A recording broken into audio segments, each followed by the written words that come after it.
వైశ్యుల ఆరాధ్య దైవం వైశ్యులంతా వేద చోదితమైన మార్గమును వీడవలదని, వేదోక్త సంస్కారాలన్నిటినీ ఆచరించాలని, గాయత్రీ మంత్ర జపమాచరించాలని, శృతి స్మృతి నిర్దేశిత మార్గాన్ని అనుసరించాలని, ధర్మ మార్గాన్ని వీడవలదని బోధించి ఆ తర్వాత అగ్నిగుండాన ప్రవేశించి ఆత్మార్పణం ద్వారా నిజ స్థానాన్ని పొందిన తల్లి శ్రీ కన్యకాపరమేశ్వరీ దేవి. 102 మంది గోత్రికులు ఆమెను అనుసరించి పుణ్యలోక ప్రాప్తులైనారు. నాటి నుండి వైశ్యులు త్రిమూర్తులకు మూల కారణమైన భువనేశ్వరి కన్యకాపరమేశ్వరి రూపాన పూజించడం సదాచారంగా సత్సంప్రదాయంగా మారింది. వైశ్యులు కులదేవతగా ఆరాధించడం మొదలుపెట్టారు. వాసవి కన్యకాపరమేశ్వరి జీవిత చరిత్ర అహింసను నమ్మినందుకు, మత విశ్వాసాన్ని నిలిపినందుకు, స్త్రీల ఆత్మగౌరవాన్ని నిలిపినందుకు శాశ్వతంగా చరిత్రలో నిలిచిపోయింది. వైశ్యుల కీర్తిని విశ్వవ్యాప్తం చేసిన ఆ తల్లి అజరామరమయ్యింది. నేడు శ్రీ కన్యకాపరమేశ్వరి జయోత్సవం కావున కరీంనగర్ పట్టణంలోని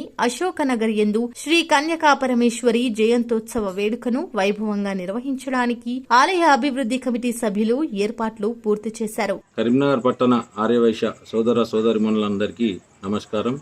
మన ఆర్యవైశ్యుల కులదైవం శ్రీ వాసవి కన్యకా పరమేశ్వరి అమ్మవారి జయంతి వాసవి ఆలయ ట్రస్ట్ ఆధ్వర్యంలో మన అశోక్ నగర్లోని వాసవి ఆలయంలో ఉదయం 6 గంటల నుండి సాయంత్రం 6 గంటల వరకు వివిధ రకాల పూజా కార్యక్రమాలు నిర్వహించబడును, అభిషేకాలు నిర్వహించబడును. ఉత్సవ కార్యక్రమ వివరాల ప్రకారం ఉదయం 6 గంటలకు నిత్య విధి పూజ, ఉదయం 6 గంటల 45 నిమిషాల నుండి 8 గంటల వరకు అభిషేకము, ఉదయం 8 గంటల 30 నిమిషాల నుండి ఉదయం 10 గంటల వరకు వాసవి మాతమూల మంత్రహోమం మరియు పూర్ణాహుతి, ఉదయం 10 గంటల నుండి ఉదయం 11 గంటల 30 నిమిషాల వరకు అష్టోత్తర శత వాసవి పారాయణం జరుగును. అనంతరం ఉదయం 11 గంటల 30 నిమిషాలకు అమ్మవారి డోలోత్సవము, మధ్యాహ్నం 12 గంటల 10 నిమిషాలకు ఉయ్యాల సేవ, మధ్యాహ్నం 12 గంటల 30 నిమిషాల నుండి మహాప్రసాద వితరణ జరపబడును. సాయంత్రం 6 గంటల 30 నిమిషాలకు శ్రీ వాసవి కన్యకాపరమేశ్వరి మాత ఊరేగింపు ఆలయం నుండి ప్రారంభమయ్యి నగర వీధుల గుండా టవర్ సర్కిల్, ప్రకాశం గంజ్ శ్రీ వరసిద్ధి వినాయక మందిరం వరకు జరుగును. జై వాసవి, జై జై వాసవి. మన ఆర్యవైశ్యుల కులదైవమైన శ్రీ వాసవి కన్యకా పరమేశ్వరి అమ్మవారి జయంతి ఉత్సవాలు ఘనంగా నిర్వహించడానికి మన కరీంనగర్ శ్రీ వాసవి కన్యకా పరమేశ్వరి ఆలయ ట్రస్ట్ వారు ఘనంగా ఏర్పాటు చేస్తున్నారు.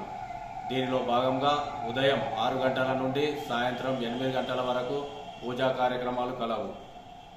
సాయంత్రం 6 గంటల నుండి శ్రీ వాసవి కన్యకా పరమేశ్వరి ఆలయం నుండి ప్రకాశం గంజ్ వినాయక టెంపుల్ వరకు శోభయాత్ర, రథయాత్ర ఘనంగా నిర్వహించడానికి కూడా ఏర్పాట్లు జరుగుతున్నాయి. కావున నేడు అంగరంగ వైభవంగా నిర్వహించనున్న శ్రీ వాసవి కన్యకాపరమేశ్వరి జయంతోత్సవంలో వైశ్యులందరూ పాల్గొని విజయవంతం చేయాల్సిందిగా ఈ మహోత్సవ కార్యక్రమంలో పాల్గొని శ్రీ వాసవి కన్యకాపరమేశ్వరి మాతాకృపకు పాత్రులై ధన ధ్యాన భోగభాగ్యములు పొందాలని ట్రస్ట్ చైర్మన్ చిట్టుమల్ల శ్రీనివాస్ తదితరులు కోరారు. వాసవి కన్యకా పరమేశ్వరి మాత జయంతి వాసవి మాత జయంతిని పురస్కరించుకుని వాసవి కన్యకా పరమేశ్వరి ఆలయ ట్రస్ట్ ఆధ్వర్యం లోపల అత్యంత వైభవంగా జయంతోత్సవాలు నిర్వహించడం జరుగుతుంది. ఉదయం నుంచి ప్రత్యేక పూజా కార్యక్రమాలు, అభిషేకాలు, వాసవిమాత పారాయణము, వాసవిమాత హోమము, అదేవిధంగా డోలోత్సవ కార్యక్రమాలు నిర్వహించి ఆ తర్వాత మహాప్రసాద వితరణ భోజన కార్యక్రమం సమస్త భక్తులకు ఏర్పాటు చేయడం జరిగింది. సాయంత్రం జరిగే రథయాత్ర వాసవి కన్యకా పరమేశ్వరి దేవాలయం నుండి సాయంత్రం 6 గంటలకు రథయాత్ర శోభాయాత్ర ప్రారంభమై నగర పురవీధుల గుండా వారసిద్ధి వినాయక మందిరం ప్రకాశం గంజ్ వరకు చేరుకుని అక్కడ సాంస్కృతిక కార్యక్రమాలను కూడా ఏర్పాటు చేయడం జరిగింది.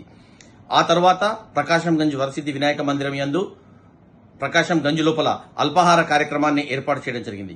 కావున సమస్త ఆర్యవైశ్యులు సకుటుంబ సపరివార సమేతంగా వాసవి మాత కార్యక్రమాల లోపల పాల్గొని అదేవిధంగా భక్తులందరూ కూడా సాక్షాత్తు పార్వతీమాత స్వరూపమైనటువంటి వాసవి కన్యకా పరమేశ్వరి మాత జయంతోత్సవాల లోపల సమస్త భక్తులు పాల్గొని మరి వాసవి కన్యకా పరమేశ్వరి మాత కృపకు మనందరం పాత్రలు కాగలరని ఆలయ ట్రస్ట్ చైర్మన్ గా నేను చిట్టుమల శ్రీనివాస్ మీ అందరినీ పేరు పేరున విజ్ఞప్తి చేస్తున్నాను. జై వాసవి మాత.